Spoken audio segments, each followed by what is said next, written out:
Glória a Deus, como é maravilhoso vermos aquilo que Deus está nos usando como igreja para alcançarmos a vida das pessoas, para vermos transformação, salvação, restauração. E tudo isso tem acontecido por causa de mim, por causa de você, por causa da nossa entrega, a entrega da nossa vida e também a nossa fidelidade através dos dízimos e das ofertas. Existe um texto da palavra de Deus que eu amo muito, que é um versículo de um salmo, Salmo 24, no versículo 1 diz: do Senhor é a terra, a sua plenitude, o mundo e todos aqueles que nele habitam. O salmista ele traz para a gente de uma forma tão clara que tudo que existe, tudo que foi criado, tudo pertence ao Senhor. Deus é soberano, Deus governa sobre tudo, sobre todos. Dele é a terra, dele é a plenitude, o mundo e todos os que habitam nela. Quando nós vamos participar de um momento como esse, que é um momento onde nós vamos adorar ao Senhor com os nossos dízimos, adorar ao Senhor com as nossas ofertas, muito parte desse entendimento que tudo que temos, tudo que somos, vem do Senhor. Nós não pertencemos a nós mesmos, nós não somos donos de nós mesmos, nós pertencemos a Deus, nós somos dele. E por isso, porque sabemos que tudo que temos é dele, tudo que somos é dele, temos alegria em ofertar, temos alegria em devolver ao Senhor aquilo que lhe pertence.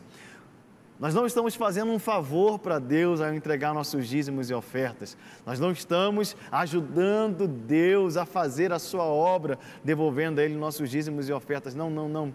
Isso parte de um entendimento de honra. É um princípio de honra, é um princípio de semeadura, é uma questão de obediência, é uma questão de liberalidade.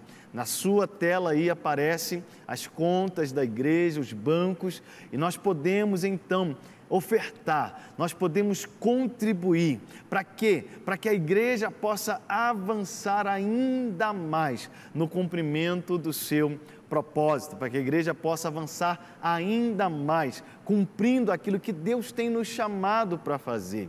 Não apenas na vida de jovens, também de adolescentes, também de crianças, também de adultos, não apenas em Belo Horizonte, mas no Brasil inteiro. Estamos chegando, já atravessamos as fronteiras, estamos chegando em tantos países do mundo. Isso como, meus irmãos? Através da fidelidade de cada um. Da fidelidade de cada um.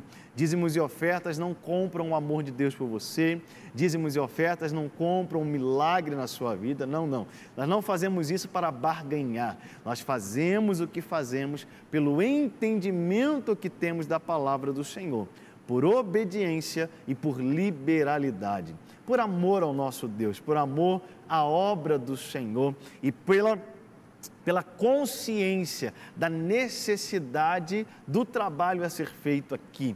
E é por isso que fazemos isso. Deixa eu abençoar a sua vida, Pai. Em nome de Jesus, eu quero te louvar pela vida de cada irmão, de cada irmã que nesse momento está devolvendo ao Senhor os seus dízimos, suas ofertas. Deus, eu abençoo, Senhor, para que eles possam experimentar cada dia mais a provisão do Senhor. Que entre nós, Deus, não haja um só necessitado, mas que possamos ver sempre a liberalidade acontecendo, fluindo do coração de cada um dos meus irmãos. Em nome de Jesus. Amém e amém. Glória a Deus, que o Senhor Jesus te abençoe. Bom, no dia de hoje eu quero ministrar ao seu coração uma palavra poderosa. Você sabia que a palavra de Deus, ela traz ao nosso coração conselhos que, se nós decidirmos seguir esses conselhos para a vida, para nós vermos e vivermos a vida de forma plena. A Bíblia, ela não fala apenas da forma como nós devemos nos relacionar com Deus. A Bíblia, ela nos ensina como a viver no dia a dia. Ela nos ensina como sermos bem-sucedidos no nosso dia a dia, seja lá em qual área estamos envolvidos ou no que fazemos. A Bíblia tem conselho para todas as pessoas. O texto que nós vamos mergulhar nele hoje, ele traz para a gente esses conselhos tão práticos de como nós podemos viver de forma plena a vontade de Deus. Por isso eu quero que você abra sua Bíblia lá em Hebreus capítulo 13. nós vamos ler os versículos 5 e 6. Hebreus, capítulo 13, versículos 5 e 6. Preste atenção em quão poderoso, quanta riqueza existem nesses dois versículos aqui. Diz assim a palavra do Senhor: conservem-se livres do amor ao dinheiro e contentem-se com o que vocês têm, porque Deus mesmo disse: nunca o deixarei, nunca o abandonarei. Podemos, pois, dizer com confiança: o Senhor é o meu ajudador, não temerei. O que me podem fazer os homens? Aleluia. Pai, essa é a tua palavra. Senhor, ministra o nosso coração. Libera a tua palavra sobre nós no dia de hoje, Pai, de forma poderosa. Que a tua palavra venha trazendo luz nas trevas, trazendo revelação, alinhando a nossa vida ao teu propósito, em nome de Jesus. Amém e amém. O autor da epístola aos Hebreus, ele traz aqui de uma forma muito prática esses conselhos para a vida. E ele começa dizendo o seguinte: olha, se você quer viver a vida de forma plena, existe um conselho que todos nós podemos seguir. Todos nós que somos filhos de Deus, chamados pelo nome do Senhor, nós podemos seguir tudo que a Bíblia diz. A Bíblia, ela nunca pede para a gente algo que seja assim, impossível de ser cumprido sem a ajuda do Senhor, sem o Espírito Santo de Deus. E esse conselho, ou esses conselhos que nós recortamos aqui, desses dois versículos, eles dizem para mim e para você: conservem-se livres do amor ao dinheiro. Meus irmãos, nós sabemos que o amor ao dinheiro, a palavra de Deus diz lá em 1 Timóteo capítulo 5 e 6, que o amor ao dinheiro é a raiz de todos os males. O amor ao dinheiro é a raiz de todos os males. E mais uma vez aqui é enfatizado na palavra, nos aconselhando: conservem-se livres do amor ao dinheiro. Como que eu sei que uma pessoa não tem um amor ao dinheiro? Como eu e você podemos analisar a nossa vida, sondar a nossa vida, para saber se no nosso coração não existe esse amor ao dinheiro? É apenas saber o seguinte: analisar se nós temos sido generosos. Todo generoso é alguém que aprendeu a não amar ao dinheiro.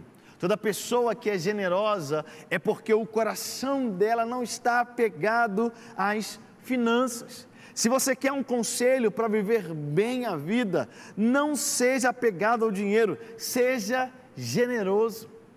Sabe, meus irmãos, o Filho de Deus, ele deve copiar Deus. O Filho de Deus, ele deve ser imitador de Deus. Efésios capítulo 5, versículo 1, o apóstolo Paulo diz: sejam imitadores de Deus como filhos amados. E como que nós podemos imitar a Deus? Nós não podemos construir galáxias, nós não podemos fazer existir coisas de onde não existe, não. Nós não podemos ser triunos, não. Nada disso, não podemos ser oniscientes, não podemos ser onipresentes.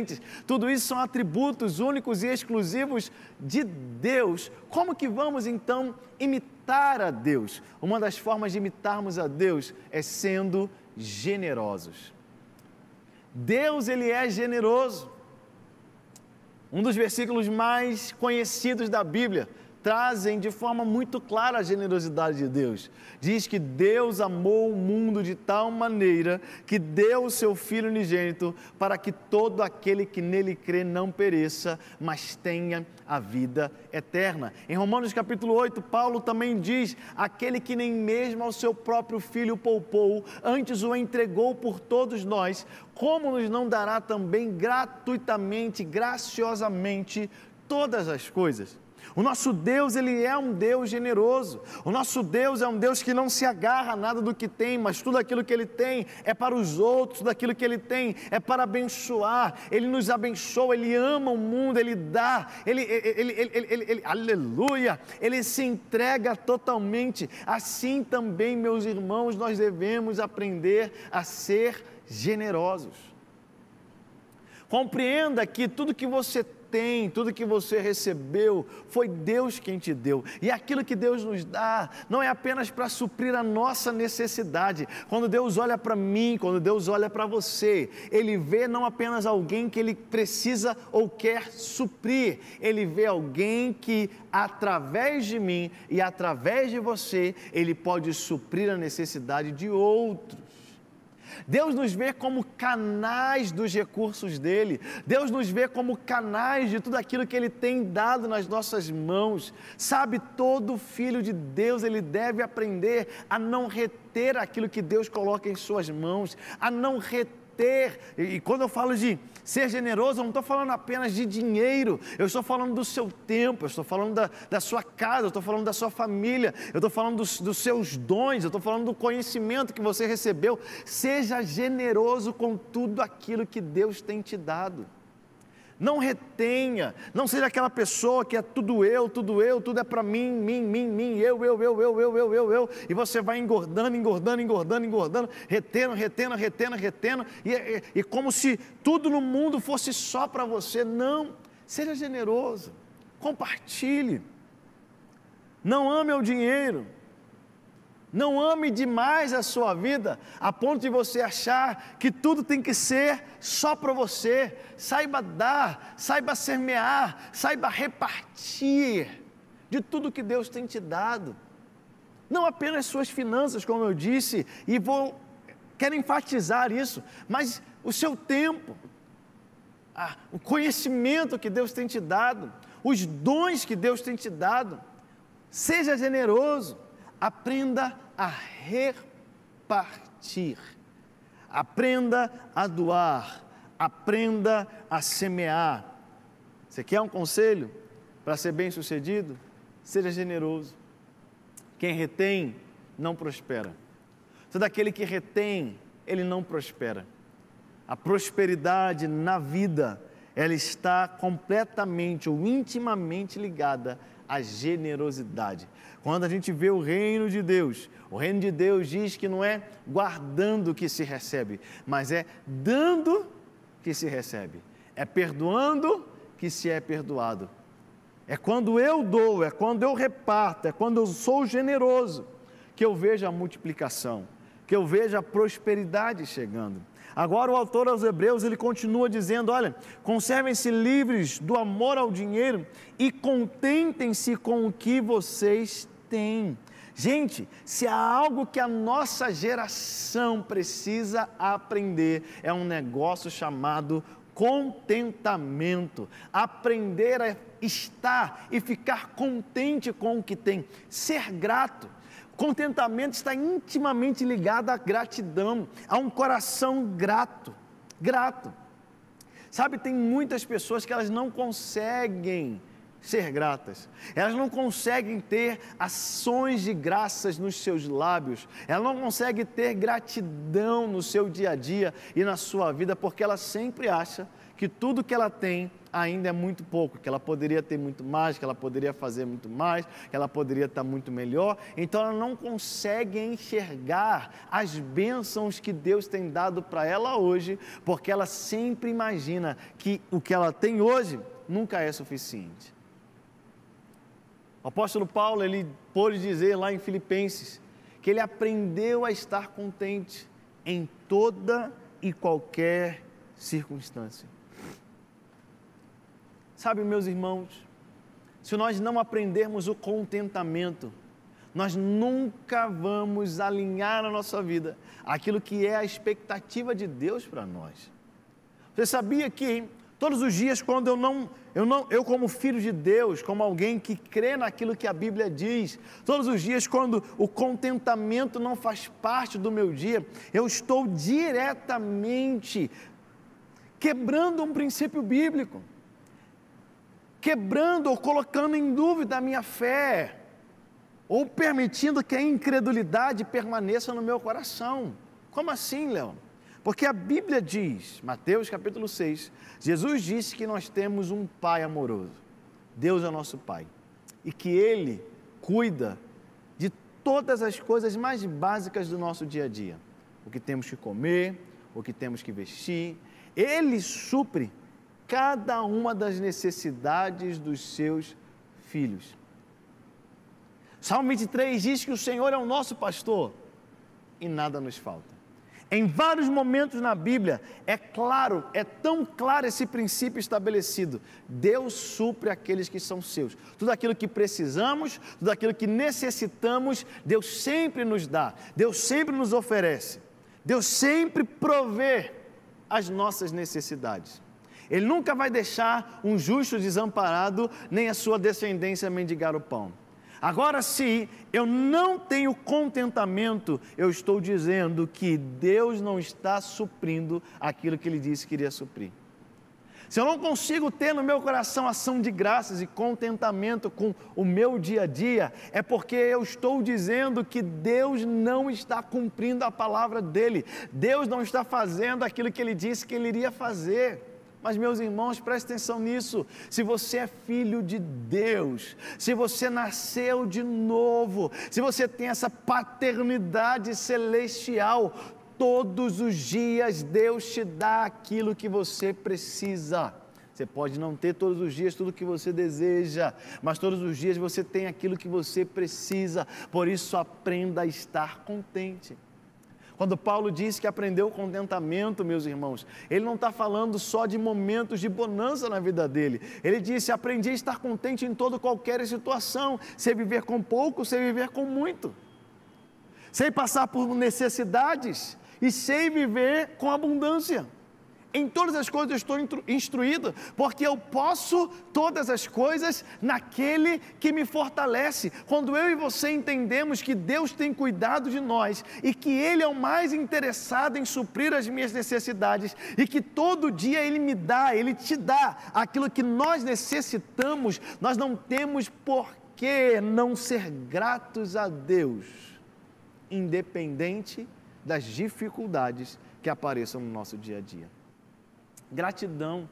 1 Tessalonicenses, olha o que o texto diz no capítulo 5, no versículo 18: deem graças em todas as circunstâncias, pois esta é a vontade de Deus para vocês em Cristo Jesus. Olha isso que a Bíblia está dizendo: deem graças em todas as circunstâncias, pois esta é a vontade de Deus para vocês em Cristo Jesus. A vontade de Deus para nós é que tenhamos um coração grato. A vontade de Deus para nós é que tenhamos essa atitude de gratidão, de contentamento todos os dias da nossa vida. Essa é a vontade de Deus em toda e qualquer circunstância. Em todas as circunstâncias. Está bem? Graças a Deus. Se não está bem, graças a Deus. Gente, o que a Bíblia está dizendo para a gente é para a gente dar graças a Deus, por exemplo, para a doença, dar graças a Deus que está faltando. Não é isso. Mas é aprender a estar alegre em Deus, independente das circunstâncias. É não permitir que as circunstâncias tirem a sua gratidão, é não permitir que as circunstâncias tirem a alegria de dentro de você, é não permitir que as circunstâncias abalem a sua fé de que o Senhor, Ele é o seu Pai que tem cuidado de você todos os dias da sua vida. Seja grato, seja grato. Colossenses capítulo 3, a palavra de Deus diz também, olha só, a partir do versículo 15... que a paz de Cristo seja o juiz em seu coração, visto que vocês foram chamados para viver em paz como membros de um só corpo. Sejam agradecidos.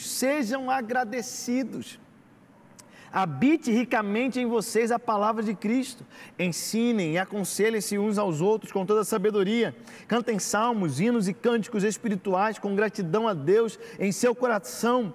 Tudo o que fizerem, seja em palavra, seja em ação, façam-no em nome do Senhor Jesus, dando por meio dele graças a Deus, o Pai.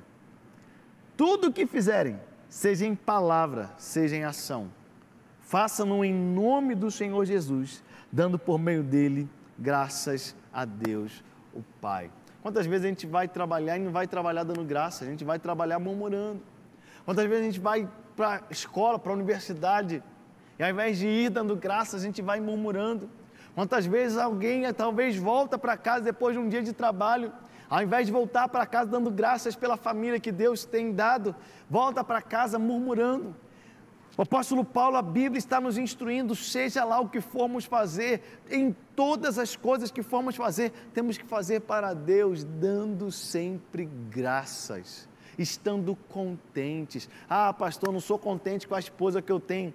Ache contentamento na mulher que o Senhor te deu, ache contentamento nos filhos que o Senhor te deu, ache contentamento no marido que Deus te deu, ache contentamento no lugar que Deus te permitiu estudar, ache contentamento no lugar que Deus te permitiu trabalhar. Por mais que seja um lugar desafiador, por mais que a sua família esteja passando por uma circunstância desafiadora, ache esse contentamento. Você só vai achar de uma forma, olhando para Deus, entendendo o propósito dEle, entendendo que todas as coisas contribuem juntamente para o bem daqueles que amam a Deus, daqueles que foram chamados segundo o seu propósito.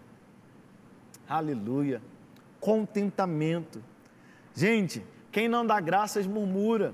Ou você vai estar dando graças ou você vai estar murmurando. E sabe qual é o problema da murmuração? A murmuração te impede de viver as promessas de Deus. A murmuração faz com que você morra no deserto e não alcance a terra prometida. A murmuração, ela trava a gente, ela causa em nós desânimo, vontade de olhar para trás, de desistir. A murmuração, ela é uma trava, uma muralha que nós mesmos construímos entre nós e a bênção do Senhor, entre nós e o milagre de Deus, entre nós e a promessa de Deus. Por isso, meus irmãos, se você quer arrancar a murmuração da sua vida e viver as promessas de Deus, gratidão, gratidão, gratidão, o tempo todo gratidão, palavras de gratidão, engrandecendo ao Senhor. Estar contente, meus irmãos, eu não quero que você me entenda errado, não significa estar conformado. Eu não estou dizendo que você não pode ter sonhos e desejos de crescer, de avançar, de alcançar mais, de conseguir um emprego melhor, de melhorar ainda mais sua família, sua condição financeira, não sei, de ter um relacionamento ainda melhor com o seu cônjuge. Tudo isso é bom. E você deve ter sonhos, você deve ter projetos, você deve sim buscar em Deus cada vez mais crescimento. Estar contente não significa estar conformado, não significa dizer assim, eu nasci assim, vou morrer assim, vai ser sempre assim, nunca vai mudar. Não, não é isso. Estar contente é você entender que aquilo que Deus tinha para você hoje, a provisão que Ele tinha para você hoje e a história que Ele tinha para você hoje, você viveu da melhor forma possível. Então, graças a Deus pelo dia que Ele fez hoje. Amanhã viverei um novo dia, amanhã avançarei um pouco mais, amanhã conquistarei um pouco mais, amanhã obterei a vitória. Mas graças a Deus por cada dia que Ele tem nos dado. Contentamento. Agora olha, continuando lá em Hebreus 13. O autor dos Hebreus continua dizendo, porque Deus mesmo disse, nunca o deixarei, nunca o abandonarei. Podemos, pois, dizer com confiança, o Senhor é o meu ajudador, não temerei. Essa atitude, ela deve existir no nosso coração. Não apenas a generosidade, não apenas a gratidão, mas sabe o que às vezes falta nas pessoas? Confiança. Às vezes a pessoa tem todo o potencial, tem toda a sabedoria, mas não tem confiança. Muita gente, por incrível que pareça, muitas pessoas excelentes perdem a oportunidade de um emprego porque na entrevista não tem confiança. Sabia disso? Pessoas com excelentes currículos, excelente experiência, muitas vezes não conseguem aquela vaga dos sonhos, aquela vaga maravilhosa, porque na hora da entrevista lhes falta confiança. Nós temos que ser confiantes, meus irmãos. Nós, como filhos de Deus, nós somos confiantes, não em nós mesmos. Você vê que o texto não diz para nós sermos confiantes em nós mesmos. O autor aos Hebreus diz, porque Deus disse, nunca o deixarei nem o abandonarei. Podemos dizer com confiança, o Senhor é meu ajudador, não temerei. Você vê que em momento nenhum a Bíblia nos ensina a autoconfiança. Em momento nenhum a Bíblia diz para nós confiarmos na força do nosso braço, para nós confiarmos em nós mesmos. Em momento nenhum a Bíblia nos traz essa ordem. Em todo momento a Bíblia aponta para confiarmos no Senhor, sermos confiantes sim, mas confiantes tendo como base que Deus está conosco.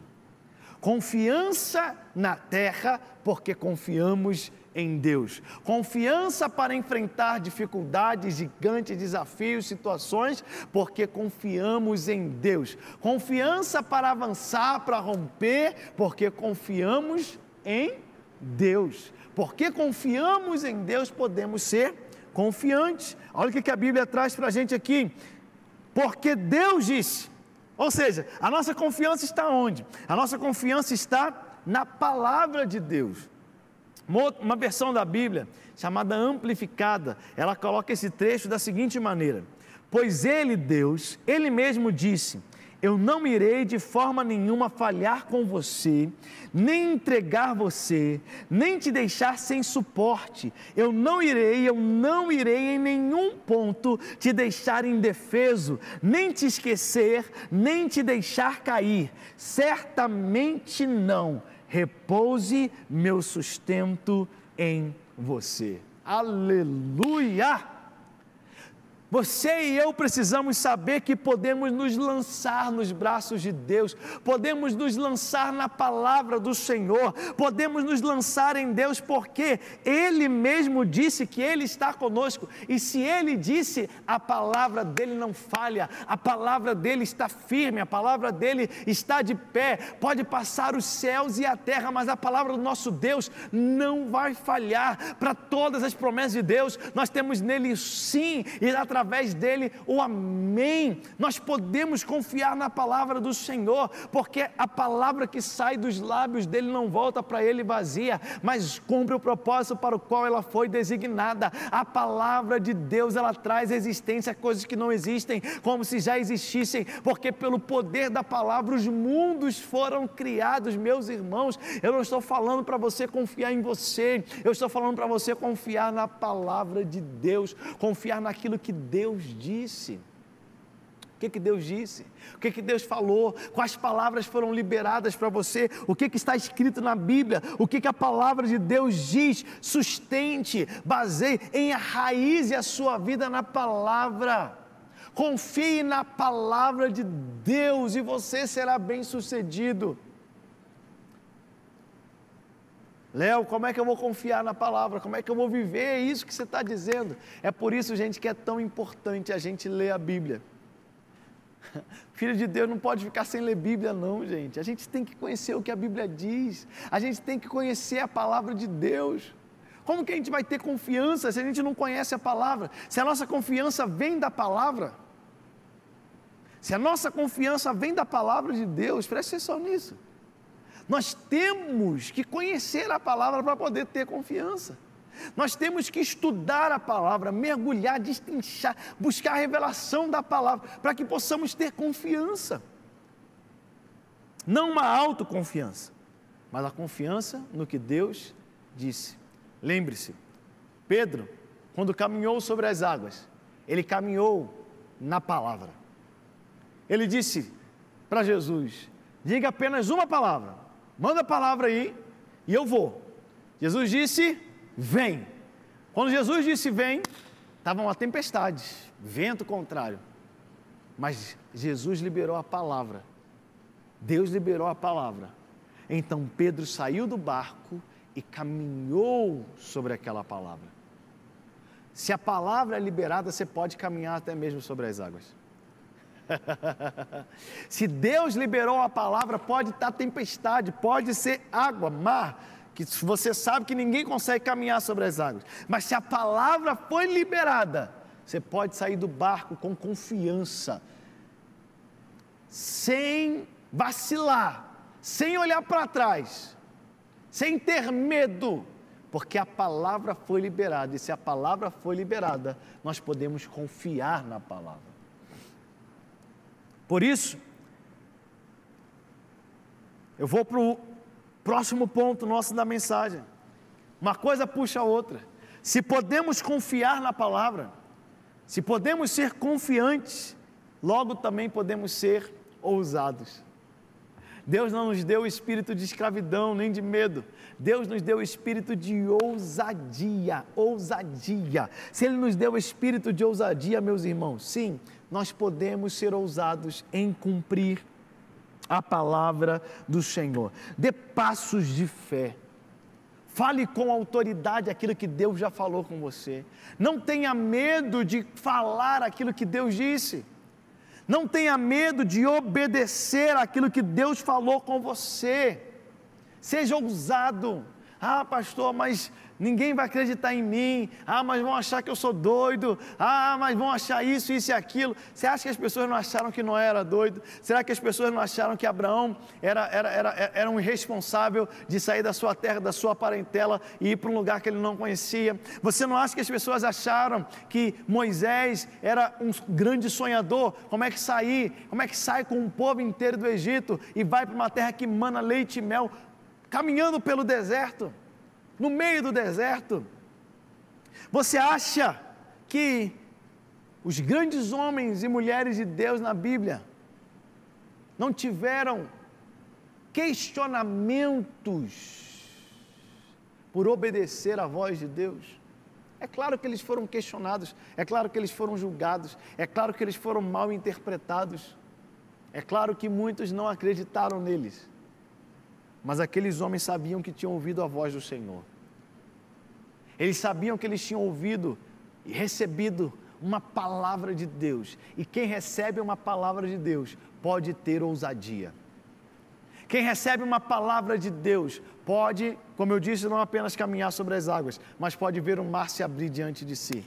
Quem confia na palavra de Deus pode ter a ousadia de avançar, sabendo que o gigante vai cair ao chão, que as muralhas vão se ruir. Quem recebeu uma palavra do Senhor pode ter a ousadia até mesmo de se entregar para ser crucificado, assim como Jesus fez, sabendo que ao terceiro dia vai ressuscitar. Quem recebeu uma palavra vinda dos céus, quem recebeu uma palavra vinda de Deus, pode caminhar ousadamente, porque sabe que quem falou com ele não é mentiroso, quem falou com ele não é infiel, quem falou com ele é Deus, o soberano, o Criador, aquele que está sobre tudo e sobre todos, e quando ele fala, céus e terra se alinham à sua voz. Aleluia! Por isso eu quero te convidar no dia de hoje a se levantar com ousadia, a se levantar com fé, a se levantar sabendo que Deus está com você. Eu quero ler com você um salmo, que é o Salmo 56. O autor aos Hebreus, quando escreveu esse trecho desse conselho, ele escreveu baseado aqui no Salmo 56. O Salmo 56 ele diz assim, o salmista Davi diz assim: tem misericórdia de mim, ó Deus, pois os homens me pressionam, o tempo todo me atacam e me oprimem. Os meus inimigos pressionam-me sem parar, muitos atacam-me arrogantemente. Mas eu, quando estiver com medo, confiarei em Ti. Aleluia! Em Deus, cuja palavra eu louvo, em Deus eu confio e não temerei, que poderá fazer-me o simples mortal.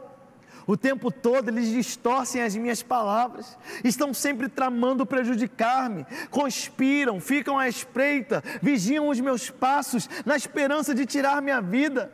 Deixarás escapar essa gente tão perversa? Na tua ira, ó Deus, derruba as nações, registra tu mesmo o meu lamento, recolhe as minhas lágrimas em teu odre. Acaso não estão anotadas em teu livro? Os meus inimigos retrocederão quando eu clamar por socorro. Com isso saberei que Deus está em meu favor. Confio em Deus, cuja palavra louvo, no Senhor, cuja palavra louvo. Em Deus eu confio e não temerei, que poderá fazer-me o homem. Cumprirei os votos que te fiz, ó Deus. A ti apresentarei minhas ofertas de gratidão, pois me livraste da morte e aos meus pés de tropeçar, para que eu ande diante de Deus na luz que ilumina os vivos. Glória a Deus, aleluia. O autor aos Hebreus, ao escrever esses 2 versículos, ele tinha em mente esse salmo de Davi.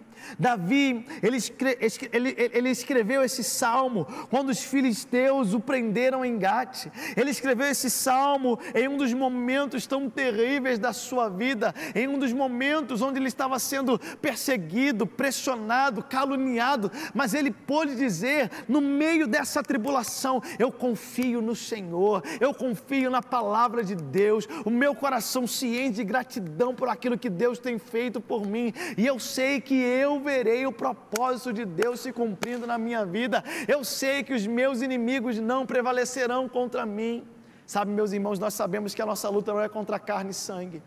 Nossa luta é contra principados e potestades. Não estamos lutando contra homens, não. Quando falamos de inimigos, não estamos falando de homens, não. Estamos falando de Satanás, de todo o império das trevas vindo ao chão. Todo demônio que tem se levantado contra a sua vida, nenhum deles permanecerá de pé, porque o Senhor está com você. Todo vento, toda tribulação, toda tempestade que vem sobre você, em nome de Jesus, você experimentará a vitória, porque o Senhor está com você. O Senhor, o meu ajudador, Ele está comigo. Não temerei o que me pode fazer o simples mortal. Não temerei. Ah, pastor, mas é a causa na justiça, é a perseguição no emprego, é fulano fazendo isso.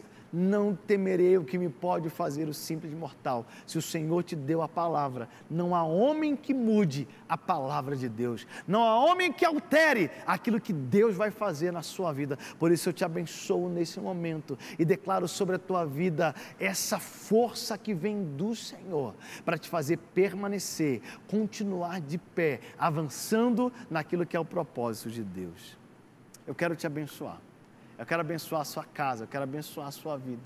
E se talvez você que está nos acompanhando, você diz assim: Léo, eu preciso de Jesus. Se você hoje diz, nesse momento diz, eu preciso desse ajudador, muito mais do que isso, eu preciso de um Salvador. Se você quer entregar a sua vida a Jesus, reconhecê-lo como o único Senhor e Salvador da sua vida, se reconciliar com Ele. Se nesse momento você precisa de uma oração, liga para a gente, liga para esse número aí que aparece. Liga para o telefone da Paz, DDD 31 3429 9550. Liga para a gente, nós queremos orar por você, queremos abençoar a sua vida, queremos declarar um novo tempo sobre a sua história, em nome de Jesus. Te abençoo e até a semana que vem.